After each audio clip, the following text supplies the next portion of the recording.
Lesi isiqephu sesikhombisa. Cishe sophela amahora amathathu uNdlovu eyivalele kule moto yakhe ulokhu ekhuluma nocingo. Kuyabonakala nje ukuthi leli bhuku lakhe belingcolile kodwa akusafani nasekuqaleni. Ugcine elitholile ithuba lokulithunthutha kahle. Ulokhu eliphenqa ebese ebuka inamba bese yafona ezinye zazo ayingeni kanti ezinye ziyangena. Ebese ekhuluma inkulumo okuthi uMacele edlisa satshanyana ngasemotweni ngenhloso yokulalela kodwa angayizwi.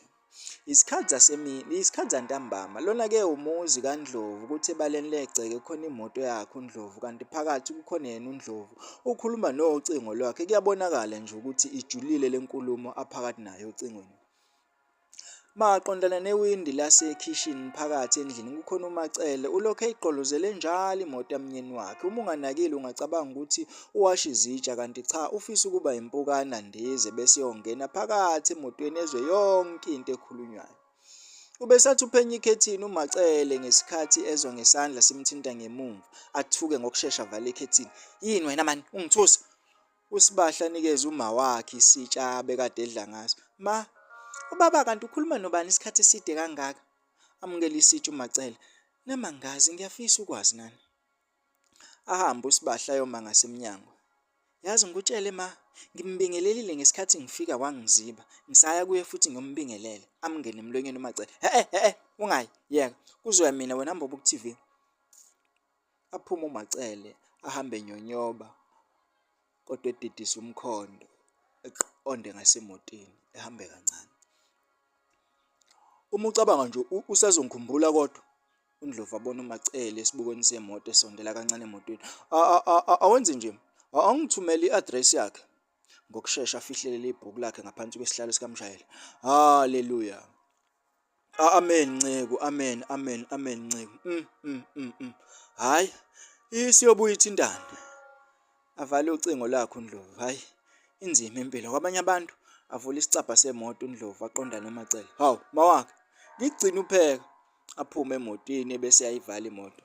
Ukudla kade kuvuthiwe baba Sibahle. Mina noSibahle sesidlile. Ahamba uNdlovu aqonda endlini. uSibahle usebuyile esikoleni? Cha, hayi, basheshile-ke bona namhlanje ukubuya. Amlandela uMacele. Ngikuphakele? Kubuza uMacele ebuza kuNdlovu. Hayi, ngizodla uma sengibuya. Sibahle usubuyile? Asabela uSibahle kusofa. Yebo sengibuyile baba. Amangazi okuthila uMacele. Uma usubuyile? Kanti uyaphi? Angene egumbini lokulala uNdlovu avule odrop. Khona agwinya amathi angekho. Khona incegu lapha umzalwane lapha osenkingeni manje udinga ukuthi ngimkhulekele. Athathe ijakhethi ayigqoke ebese evala odrop. Lukha lo ucingo lwakhe acindezele bese yafunda. Athule isikhashana jule. Hake sengihambile. Asolo ukuthila uMacele. Baba Sibahle limuthi heqe uvala uNdlovu. Yebo. uMacele asondele kancane kuNdlovu. Akukho lutho olushiyayo? Asithinta amaphakethe uNdlovu ayithinta amaphakethe. Hayi, akho lutho ngiphelele. Ayosishiya lilodwa uMacele uNdlovu akuqaphele lokho. Ngempela? Hayi ngiphelele. Iphi iBhayibheli? Akukhipha amehlo uNdlovu. iBhayibheli? iBhayibheli lani manje? iBhayibheli. Hawu ngiyabonga mkami. Yazi umuntu useyaguga ngempela ayihlekisa uNdlovu. Hey man, sengigugile ngempela. uNdlovu bese sondela kuMacele amqabule esihlathini.